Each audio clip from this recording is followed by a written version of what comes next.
Welcome to the Student Success Podcast. I'm Al Solano, founder of the Continuous Learning Institute, or CLI, a higher education online resource focused on providing community college and open access university educators with practical information on how to get results at their campus. As a resource within CLI, the Student Success Podcast is focused on just that, the challenges, opportunities, failures, and successes of practices intended to improve student success and equity. The goal is to leave you with thought-provoking ideas, nuts and bolts information, and or lessons learned from the field so you can consider how you might apply them to your institutional context.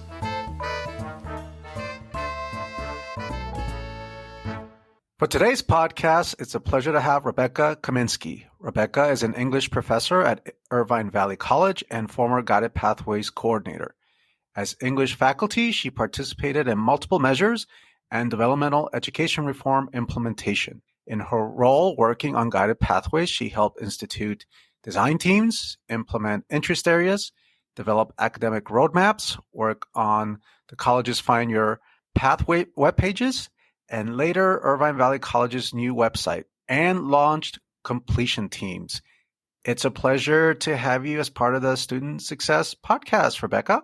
Thank you very much for having me. So something that I like to start off with for all guests is if you wouldn't mind sharing something outside of work, a story, a hobby, a special talent, anything that you'd like to share. Well, I always like to joke with my students that I sort of came to teaching at the community college in a roundabout kind of way. And in fact, I always joke that this is sort of my second career, my second life. Prior to that, I worked a lot in sort of corporate environments and marketing departments and even ran several businesses, both on my own and with partners. And what I found is it gives me sort of a unique experience, a unique point of view with students. They like to hear the story. And then I've also found that it gives me sort of a unique view in my role or my former role as Guided Pathways coordinator as well. Oh, I want to unpack that. So tell me the skill set, the experience from working in a sector outside of education and how that has informed specifically the work that you've done in education. Because as you know, education could have a significant amount of inertia that we don't always see in the corporate world. You can do things, for the most part, depends how big the organization is, a bit quicker. And so I'd love for you to expand on that. Well, one of the things I think that I learned that you kind of learn as you go through college, but depending on the kind of student you are, you don't necessarily learn it, is the power of relationships and building trust over time with your colleagues, with your clients, with your potential clients, right? You need to put the time in to get to know people and let them get to know you. And when you do that, there's all kinds of new opportunities and projects that you can bring to each other, and that you have to be just as willing to bring things to other people as you are hoping that they will bring to you. In fact, they won't bring things to you unless you bring things to them. And learning that sort of skill of getting to know people, their strengths, letting them know your strengths, and in some cases your weaknesses, is invaluable in your job. I think it allows you to be more creative. It allows you to be more flexible. It allows them to be more creative and more flexible. And I think it just makes overall for a more positive work environment and a more fulfilling experience as you work day to day, oftentimes in the same place with the same people on the same kinds of tasks. And so that's one of the things that I think I really benefited from, was learning how to develop those relationships. And that's not something we teach necessarily in our classes unless we have those students that really spend the time to come to our office hours, which for a lot of students is a very scary proposition. So how do we extend that so that students learn how to have those soft skills with us before they go into the job place, I think is something we still are figuring out. Yeah, so that cuts across all industries, right? The relationship piece. You're so good at that. Are there, in terms of how in your experience outside of education, the processes, the way you go about implementing action, whatever that action may be, how do you see that differently from your experience in higher ed when you're trying to implement, whether it be some sort of strategic plan, some kind of change, even if it's within your own department? What's the difference that you saw between the two sectors? When I worked in the corporate sector, they provide the vision to you and you work to support that vision. When I worked at my own business, I got to decide what that vision was and how to work towards it and how to share that vision with others. One of the unique things about running a business is how quickly you can do things and how quickly others are to want to get things done. So you move on things a lot faster than we do, I think, at the college. And I think it's positive and negative in certain ways. I think it's good to take your time and really investigate and understand things and research them. But I also think taking the time to research things and investigate things, you lose opportunities, you learn valuable time, all that time. You often forget about the urgency of the circumstances under which our students, our faculty, our classified staff are working or involved in. And you don't see that in the private sector as often. Like a decision is made, you go, you try it, and if it doesn't work, you pivot as quickly as possible to the next thing or to make an adjustment to see if that works. I find at the college sometimes we don't pivot quite as quickly, and or the pivot doesn't happen, it just sort of fizzles out. And that can be the right thing, but it's not always the right thing. And I think that has to do with an entrepreneurial mindset versus an academics mindset. Just big institutions are harder to move quickly anyways. There's more people involved. And again, that's not a positive or a negative. It just is what it is. And so it's how you choose to navigate that. I think that can make the difference in the long run. How you choose to navigate it. And I also love that your dog had something to say about it too. What's his name and how old is he? His name is Murray, and he will be 6 this month. And he always has something to say. Send me a pic and I'll include him in the show notes. Absolutely.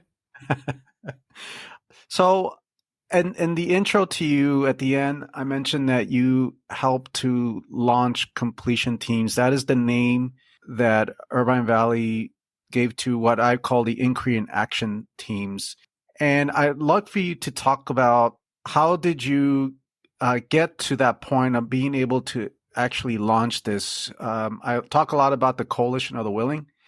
Colleges throughout the country were creating these meta majors, and then they call them different things at different campuses, everything from interest areas to schools to CAPS, academic and career pathways, etc. And I've been advocating to have some kind of team per interest area. And the challenge has been these case kind of management teams, especially in California, because there's just capacity issues. You can have a career and academic pathway that has maybe 4,000 or 5,000 students, and really 3 people who already overspent are going to do a case management for them. It's just very difficult, especially here because California doesn't have advisors, right? There's this different model where we bring in the Coalition of the Willing and we have them think about how can we improve practices within this interest area. But you went beyond interest areas. You had other teams that you were able to form. But before we get to that, can you explain how you were able to get the Coalition of the Willing to launch these teams? Sure. So if I go back far enough, the first thing we did is we had a team of people doing a lot of research on the different models that were available. We finally, after a couple of years of doing this research, got to a point where it was, okay, we have to go do something. And so before we took what that vision was to the rest of campus, we immediately wanted to go and make sure we had the support of our administrators. In particular, we met with our VPI at the time and shared our vision with them to see what they had to say about it and make sure that our goals were aligning with the larger college goals that were happening or that we were working towards at the time. And it turned out what we wanted to do and the vision that our VPI had were the same, that they wanted these teams launched within the next academic year. And we said, perfect, that's what we want to do too. And the biggest question was going to be, well, that was a lot of teams. How are we going to motivate all of these people to add to what they're already doing and actually participate in a meaningful way? And that was the biggest challenge. So we spent a little bit of time over the summer prior to fall, or I should say in spring prior to summer, figuring out, well, what is the best way for us to communicate our vision? And then who should we start with? And what we actually did is we started with the people that were most anxious to do something, and that was our classified staff. Our classified staff had participated in Caring Campus, and they already had a core team that was really motivated. And so we said, let's do it. Let's get you together first. Then I went from there to my own school and department and said, here's what I want to do and here's why. And I sort of test drove the messaging with them. And I heard their feedback, and then we modified the messaging. And then we went to a second school and said, here's what we want to do. Will you participate? So we had those 3 teams. And what we did is we provided them support to work over the summer and get something done. Or at least start the process, because we knew for the rest of campus, what was going to be really important is not just what I had to say about what our vision was, but they wanted to hear the experiences of people who had already started doing it. And so we really focused on here's what it is, here's what we want to do, here's why we want you to do it. And oh, by the way, these 3 teams, here's what they're working on and here's why. And here's what they've said have been their experiences up to this point. And we also want you to include your part-time faculty. This is not a full-time faculty only proposition. And we're going to provide you with data support and data coaching. And we're going to provide you with someone who's going to come in and help coach you through the process. And we're going to provide you with an embedded counselor. So you don't really have to know how to do anything. You just have to be willing to participate. And oh, by the way, all the work is going to be done in the meetings. So when you leave every meeting, you're going to feel good that it was productive and you're working towards something. It's not going to be where you have a lot of homework now on top of all of the other things we know you're already doing. Not everybody responded immediately. In some cases, when we went to each interest area, which happens to be our sort of schools or divisions, depending on how it's labeled at your campus, but there might be 1 or 2 people. And we said, great, that's all you need. Bring them in. We don't need everybody to participate. What we are going to ask, though, is that you go back during your school meetings in your apartment and just share what you're doing. Because ultimately you're going to need them to support your efforts if you really want to make big and lasting changes. The other thing that we did and that we shared was this was an opportunity for all of our faculty to really take a deep dive and look in how to support the students that are part of their academic communities and neighborhoods. And you are in charge of your neighborhood. You are in charge of all of the students in your neighborhood. You are in charge of all the faculty and all of the staff in your neighborhood. And so where can that be strengthened? Where do we need to put support so that ultimately everybody is experiencing more positive outcomes? The final, I think, point that really hit home for a lot of people was you're going to go through this process and you're going to decide what that means and what that is. We're not going to come in and say, you have to do these things. All we're going to say is, please do our process that is available to you, because it's going to help you make decisions. And we're going to start first without any answers. We're going to start first with the questions. And that's when we did the data coaching and a lot of data review. What's actually happening versus what we think is happening versus the anecdotal stories that we hear from person to person and believe are happening. what do we actually see in the data, and what in the data do we need to understand better before we can make any decisions about any big or long-lasting changes. And I think for our campus, what really resonated was that every team can choose whatever direction they wanted to choose in order to get something done on behalf of their students and their programs. So it wasn't us coming from the top down saying, you have to build this thing into all the things you do. You don't have to change what you're doing unless you want to. It was, what do you think of what's going on in your neighborhood, and what would you like to see improved? And then let's figure out how to start the process of improving that. For our campus, that really resonated, and the teams got started a lot more quickly than I think we imagined. I was personally going to feel very satisfied if I had 50% of the teams by the end of our first year of implementing these. But we ended up with 100% participation and commitment by the end of the following spring semester. What also really helped was we, as a Guided Pathways group, the oversight work group that had that has stakeholders from all areas of campus in there providing input and helping to vote and make decisions, is we really decided that after this first year, if we really want this to be a practice that lasts for a long time at our college, we need to make sure we don't lose any momentum that we had just built. And so we all voted to provide the financial support for all the people on the teams who wanted to work over the summer, to continue working over the summer, and to add to what they were doing as opposed to just working on their projects. We also provided a lot of professional development.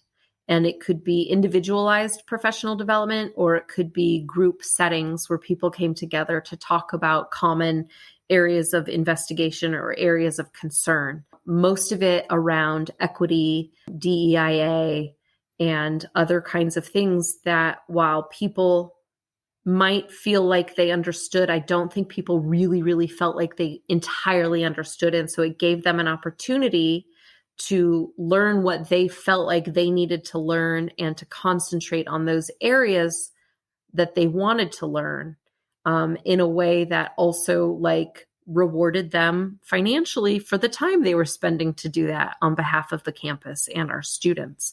And so we had, 45 faculty, full-time and part-time, over the summer, working on teams and participating in these professional development activities. And what came out of that were people ready to start launching things in fall. Just in time for me to step away and let somebody else come in and take over. It worked out so much better than I think we dreamed it was going to work out. I give a lot of credit just to the openness of all of our faculty and staff, that we presented them something totally different. And they said, you know what, I'm going to jump on this opportunity and see what happens. Your experience outside of education really came in handy, Rebecca, because it was not just the messaging, it was the relationships that you were building over time, and the calls that you were making, the texting and everything, just to get that coalition of the willing and then aligning with already the strategic goals of the campus. So I couldn't believe it. I remember going, wow, now it's going to 12 teams. I was so elated. And we can talk actually the entire time unpacking everything that you just said. But let's get to the work of the teams, right? And for the sake of transparency, many people already know this. I've developed this process over the years, and it's not prescriptive, but it isn't also underspecified. It gives the team sufficient enough guidance for them to own the process, spend very little time actually with the data, because and you have fabulous researchers. I wish we had researchers like this at every campus to support these teams who kind of spoon-fed the information from the very beginning. We did a lot of prep, actually, to launch the 12 is a lot. So maybe take us through a few of the teams and kind of the ahas that you saw, because you were in almost every meeting. Beautiful. You were there to witness so many ahas. You're there to witness really what is a productive struggle, something that is messy, but that's okay. That's what learning is. Learning could be messy.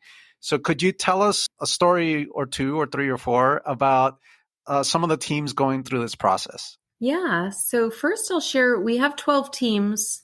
10 of them are our interest area teams. One of them, as I mentioned before, is our classified professionals team. And the 12th team is our support centers. And so a lot of our tutoring center, our math center, our writing center, our language acquisition center, our library, career center, and transfer center also, they created a team to figure out how do we get more students to utilize the services that are already available to them. It's been a really interesting experience. I have really come out of my silo and gotten to learn a lot more about how different areas of the campus function, the culture of those different departments and different schools, which are in many ways very similar, which was very, very exciting and heartwarming to learn, in many ways very different in often the very best ways. And so it kept me energized to be able to go to all of those meetings. And as you said, our institutional research office has given us 1,000% of their support. We couldn't have done this without their support from the very beginning with Guided Pathways. And so I can't emphasize enough that I hope everyone is developing that relationship with their institutional research office, because how we've been going about making decisions is very different now as a result of better understanding the data and where that data is, how we can even find the data and how to interpret that data has been really good. So we have a few things that have come out of this that have been really good. We're having our second annual first generation student day, which really is sort of a series of days. And this got launched from our classified team. It was one of the first things they decided to do, and they did it pretty quickly in that fall semester. And it was a tremendous success, and we're supporting that and doing it again. And that's coming up actually next week. So we're really excited for it. We've had a series now of syllabus workshops that have been hosted for the campus on equitable syllabi practices and policies. And that's actually been a merger of two teams that might be unlikely partners, but two different teams that started working both on this idea of what is an equitable policy to have in class, and how do our policies, our late policies, our attendance policies, our participation policies, how do these things impact students in a very real way in our classrooms?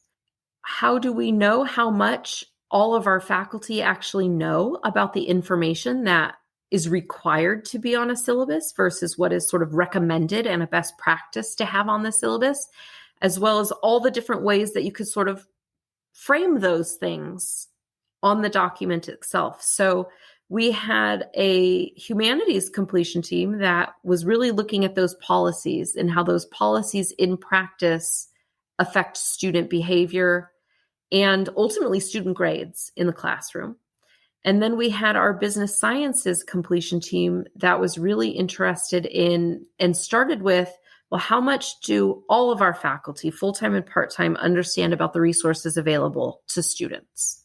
In doing some discovery there, they realized that there was a lot that needed to be communicated to faculty about how to support students, because if they don't know what exists, how can we possibly expect them to recommend that students take advantage of it?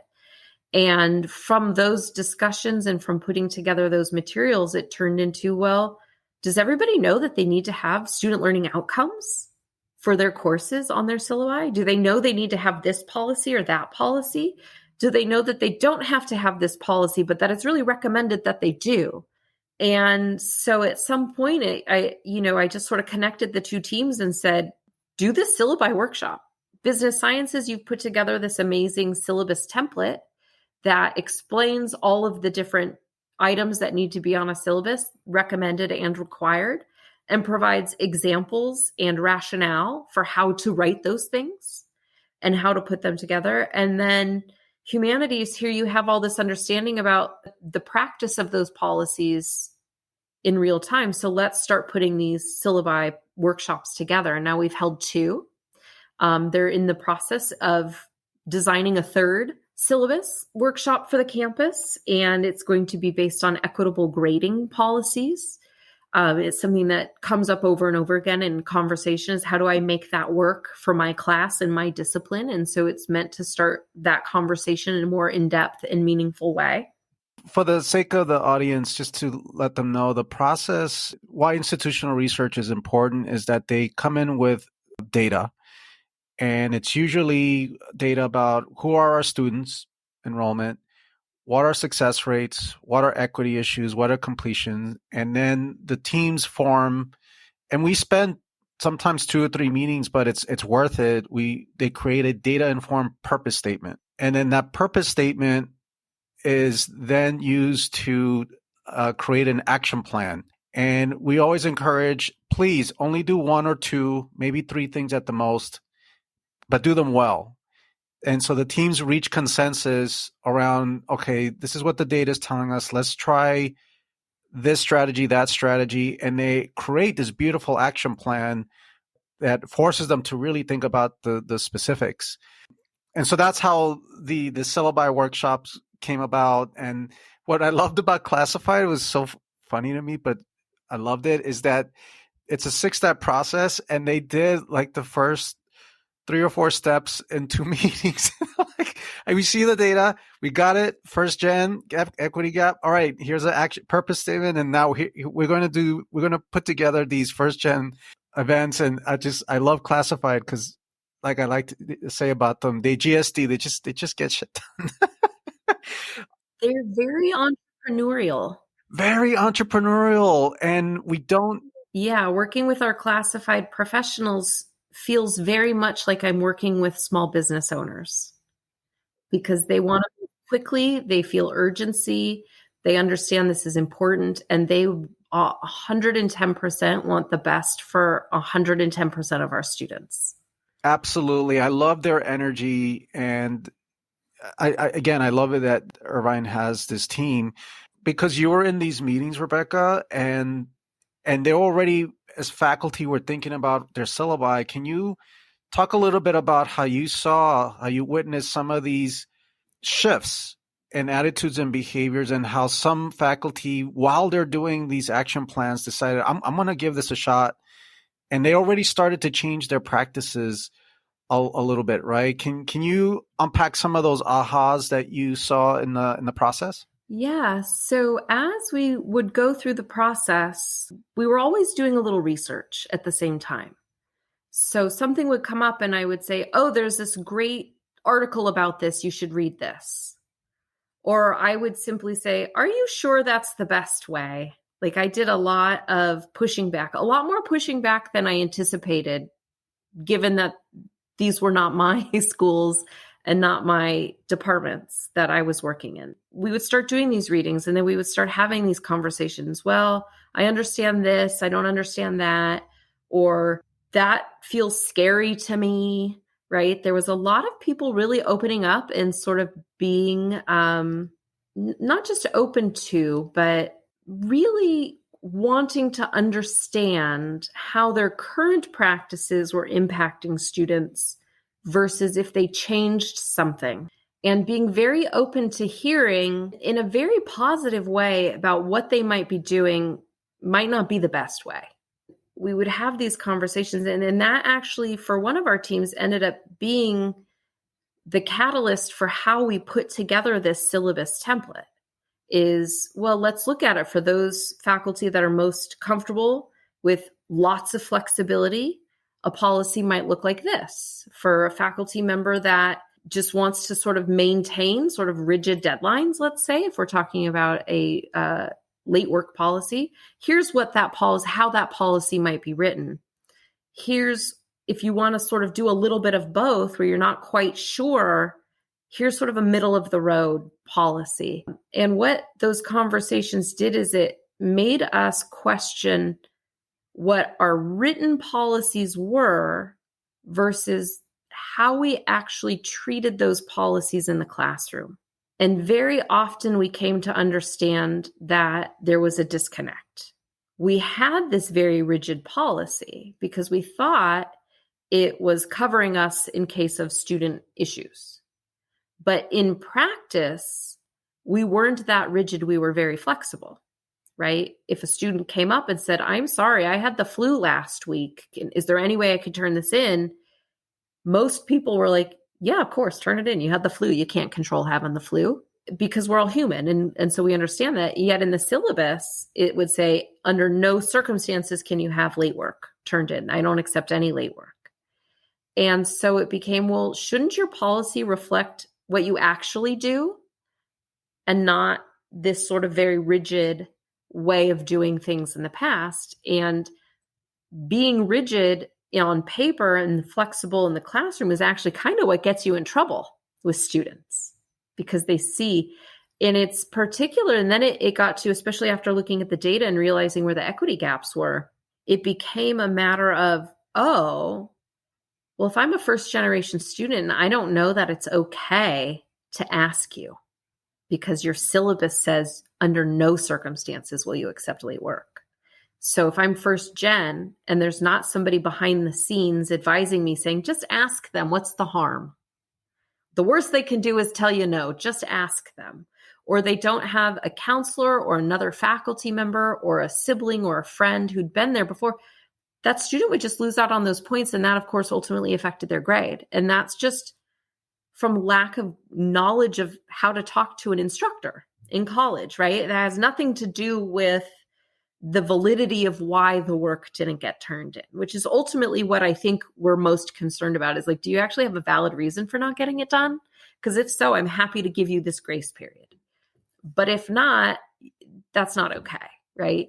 And I think that's sort of where many, many faculty tend to lie. And so it's in those sort of conversations of reading a little bit, talking about our experiences, having somebody like myself that's a little bit more extreme in their views in the room than maybe a typical faculty member is. I believe in radical flexibility. So if you have somebody radically flexible talking to someone who's a little bit more rigid, then the only option is to meet in the middle, right? Or to get nowhere. And since everybody really wanted to get somewhere, we would meet in the middle. And then people would say, oh, and then because this is, an ongoing thing, they can change their syllabus the next semester and then we can hear how it's going. We have some teams now that have learned a lot about these things and just decided to change their policies. And then we're collecting data now to see how the outcomes from previous policy to new policy is changing things or if it's changing things. And again, we always want to build in those measures to collect the data to make sure that what we're doing is the right thing so we know when to pivot.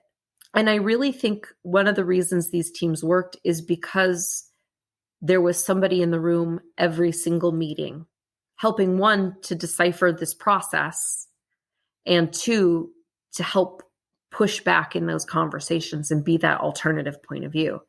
And in doing so, you build that relationship, you gain the trust.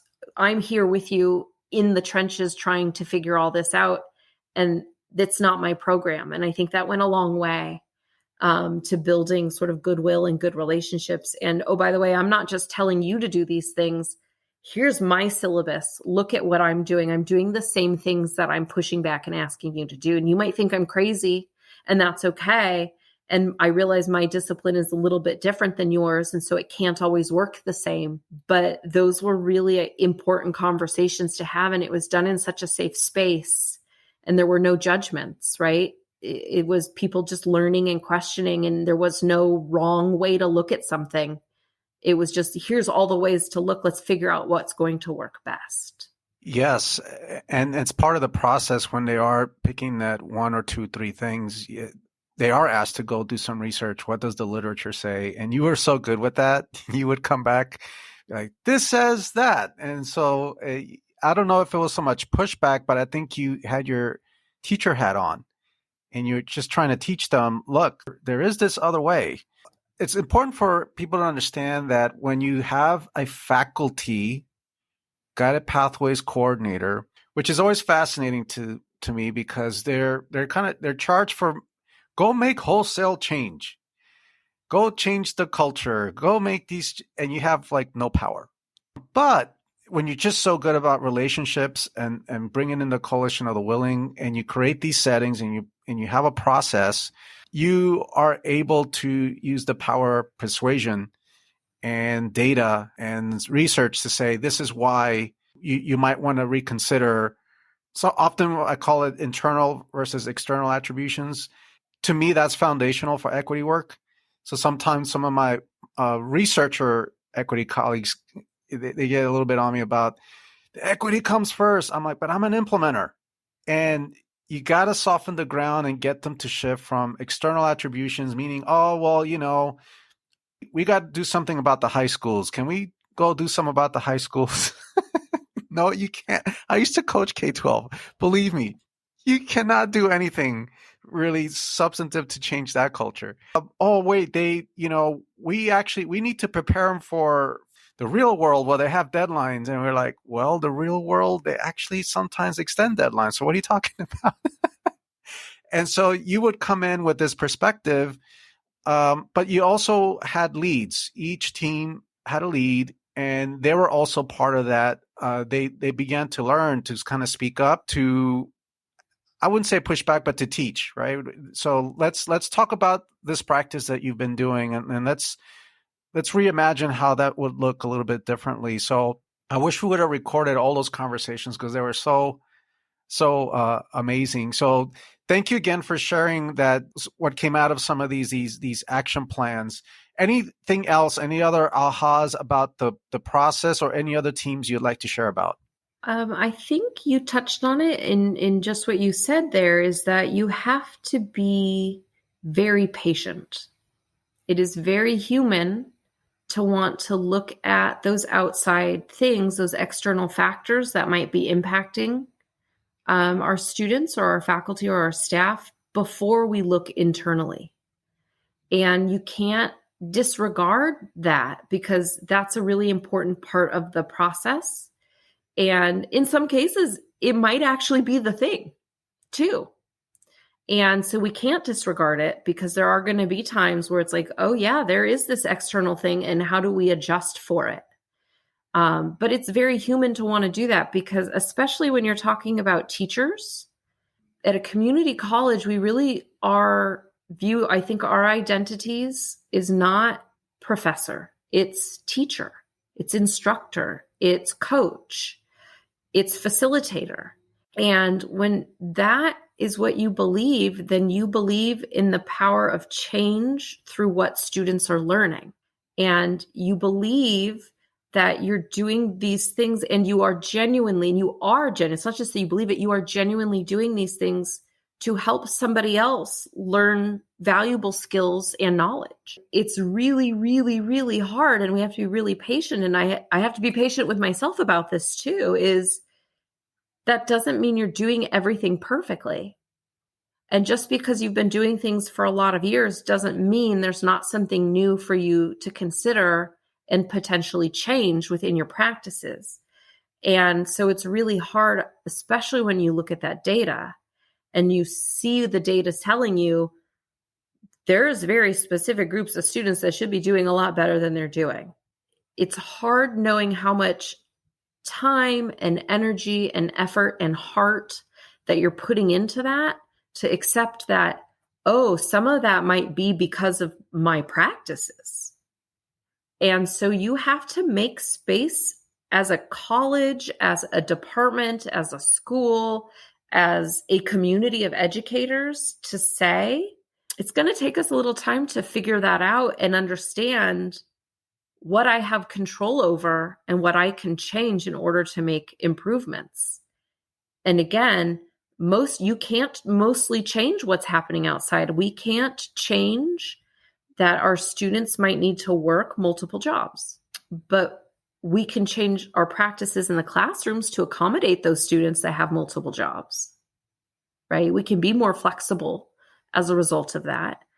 We can't change whether or not our students are food insecure, but we can walk them over to the food pantries on campus with the whole class so that nobody feels, that they're being pointed out in this way.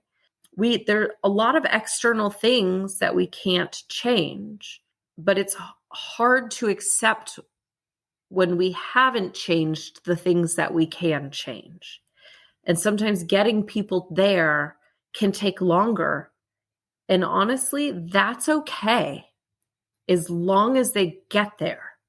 Let's talk about that a little bit, because some teams move a little bit more quickly than others, and it's not a judgment. It's just some, for example, there's part of the process, there's an option if the team wants to use it, is if they have the data and then they want to explore more. So we've had surveys. We want to learn more about students. So surveys have gone out. We've done a survey with faculty. In fact, I'd love for you to talk a little bit about one of the surveys with faculty, because I love the finding of this. Kind of was like a mini study almost. It was this survey about grading, and you used the word lottery, that it's a lottery for students. Now, this team is still, they're taking it's going to take longer to work on this, but can you explain a little bit about what lottery means and what the process of them of actually going through this survey with faculty and those discussions? Can you, because to me that was really powerful as part of the process for this team. Yeah. So, and that team has done a lot of really wonderful work. They have developed OER materials for their classes. They're developing additional support materials for their students also. And so, but one of the things we did is we looked at the data that showed the range of success rates for a specific course over time. So for all the sections of a single course, and how big of a gap is there between the lowest success rate and the highest success rate? And first, as a team, you have to decide how big should that range be that we as faculty feel comfortable. And so that was sort of that's always the first question. Well, is that an okay gap, right? That 40% at the lowest and 100% at the highest. Is that too big of a variance for students? Because if you have large ranges in course success outcomes like that, one of the ways to understand that data, and there's lots of different things that we can pull from this data or understand from this data, but one of the things to consider is, given how students enroll in their courses, is this now becoming a lottery for students that randomly which course they take at what time with what instructor already provides odds of whether or not they're going to pass the class, simply because over time, these certain sections always have low success rates, and these other sections always have very high success rates. What does that do to outcomes for students? Unless they're the very best student or they had the very finest educational background, or they can afford tutors, or they can have the time to go to regular tutoring, what does that mean for them? And after looking at the data, this team said, well, let's find out what our faculty are doing. How different is what we're doing in the same class, following the same course outline of record, from one section of this course to another? And so they did sort of an anonymized survey with their faculty to find out, what are your policies? What are your grading practices? Are students given second chances if they don't do well? How do we support students that aren't doing well? When students aren't doing well and they come to talk to you, what kind of advice do you give them? All these different kinds of things. And what we learned is just how great a variation there can be across sections of the same course, some of which is pedagogical in nature, these differences. Some are different because faculty teach at so many different colleges, and the COR for each of those classes is not the same, even though it articulates as the same class to universities. Some of it is just a need for professional development so that everybody can sort of be normed. And what can we do about it if we think that this is a problem? You can look at that data and decide it's not a problem and choose to address something else. And that would have been perfectly fine for a team. And some teams have looked at that and said, we don't consider that to be a problem. We consider that to be an issue of academic freedom. While I may not personally agree, but that's not my team or department, but it does bring up these questions are the way that our grading practices, our policies, having this kind of huge variation on student outcomes from one section to another over time? Because it's not as though we were looking at this data in a vacuum. We weren't saying this one semester this happened. We looked at years worth of data and saw this was a pattern. And at that point, that's when you have to stop and say, is there something that we need to dig into and do something about this? And if so, what is that thing?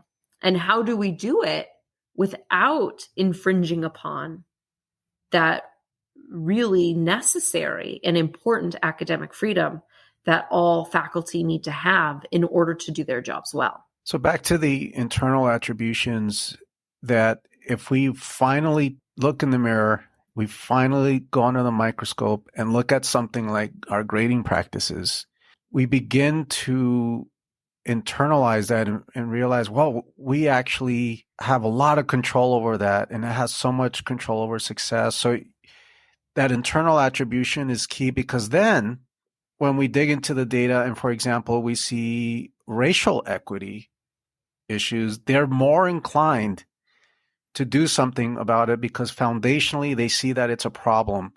And by the way, look at these groups. That's what I've been saying for a long time. You cannot lecture, I call them equity red lighters and yellow lighters, and there's green lighters. You cannot lecture an equity yellow lighter to move to green. You have to engage them in some kind of work so that they can come up with that self-realization that it's my practice. I got to improve my craft. And then we really just plant the seeds there for these beautiful equity type of strategies and for them to think more equity minded.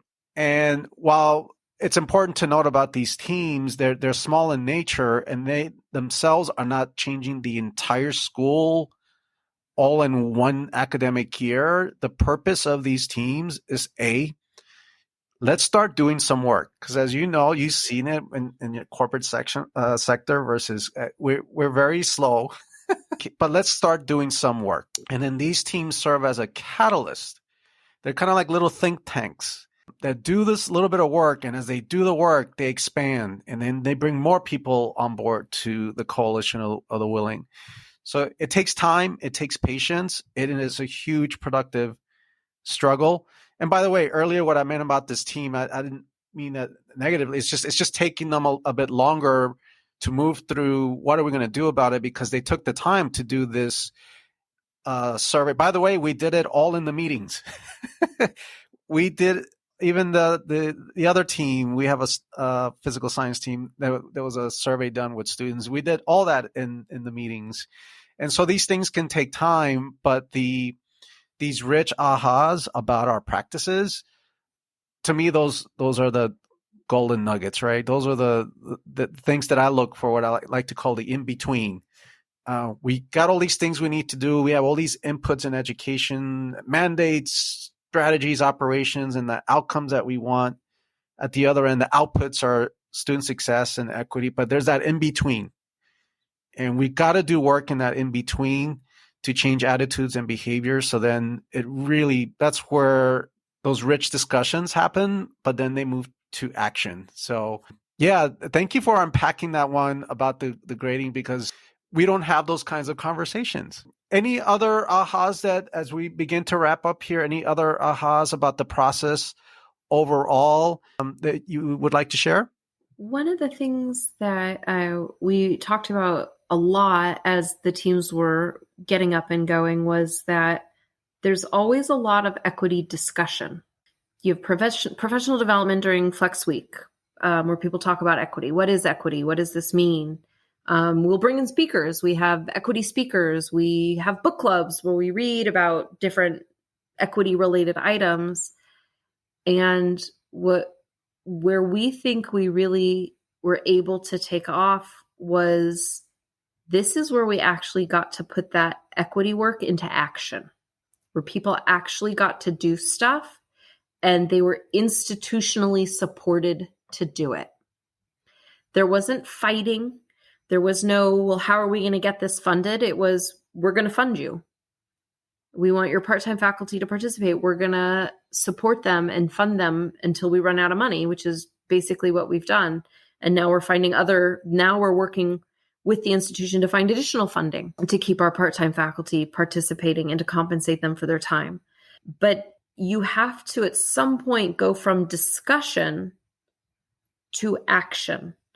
And this is what has led our campus to do a lot of the equity work that we were hoping was going to come from the discussions. And it formalized it in such a way that I think everyone feels like this is how the school now is going to try to operate, because we feel the support from our administration. We feel the support from our deans. We see the support from each other in the conversations, and we see just how wonderful of teachers we are. And we see that in each other, right? We don't often get to see how great a teacher somebody else is, especially if they work across campus from us. And in that way, I think it's created this common ground to have the conversations that can lead to equitable change. But it is in a larger sense where people actually get to act in the ways that they think is best, again, for their academic neighborhoods and all of the people in them. I hope it continues, and I hope we see it at more colleges in whatever way that it comes to be. I think our students deserve it. I think our faculty and staff deserve it. I think it's good for everybody when we start doing these things. And we have to do it in a way where we're not blaming, where it's more about let's come together to solve some of these bigger problems we have and not blame, and do the things that we can do that we actually have control over. That's right. And the data piece is really interesting, right? Because we can, as educators, we can wallow in the data and ask for data that's actually not going to help us. Because some people, not all, they're looking for data to validate why students don't do X, Y, and Z, and why the outcomes give us what they give us. And it's that kind of curiosity data. I'm just curious if they came from this high school versus that high school. I'm just curious. It comes a point where that data doesn't really matter in many cases, not all cases.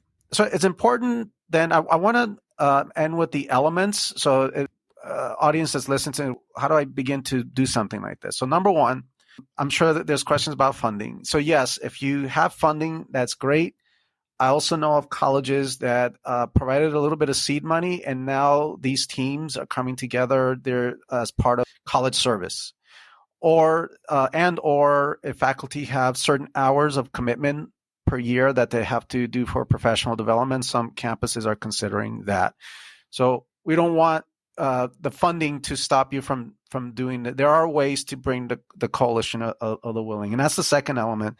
Is if you have built these meta majors or schools or academic and career pathways, whatever you call them, bring in a small group of the coalition of the willing. I think, Rebecca, we've had as little as 4 members to almost 10. It's not that big, and you find a setting for them to meet, and it's usually 3 hours a month, 2 hours. 2 meetings, an hour and a half. And this is the key. You mentioned this because of my 3-month rule, which is there's only really 3 months in a year for the typical campus to get priority work done. And I say, well, don't be the typical campus. And one of the ways to not be the typical campus is find a way to get the coalition of the willing to do some work over the summer. That's another important element. And then use a process. You don't have to use mine. Use whatever. Use plan, do, check, act, whatever process is out there. Use something so that your meetings are productive and you're not looking at data all day, that it moves you toward an action plan.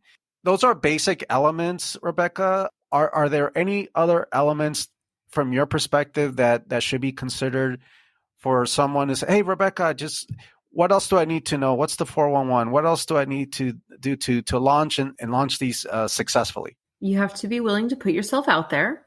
It's really hard, I think, to be a faculty lead.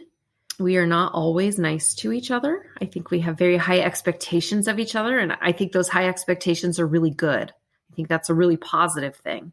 If you have a vision and you think it's the correct way to go, find a way to say it over and over and over and over and over again until people finally hear you. I feel like I've been very fortunate that I've had warm receptions from my faculty colleagues across campus. I think there's been a level of openness that has and continues to impress me and makes me want to do better. I think you have to sort of embrace your entrepreneurial spirit a little bit. And take a little bit of risk. I think sometimes taking risks is scary and we don't want to do it.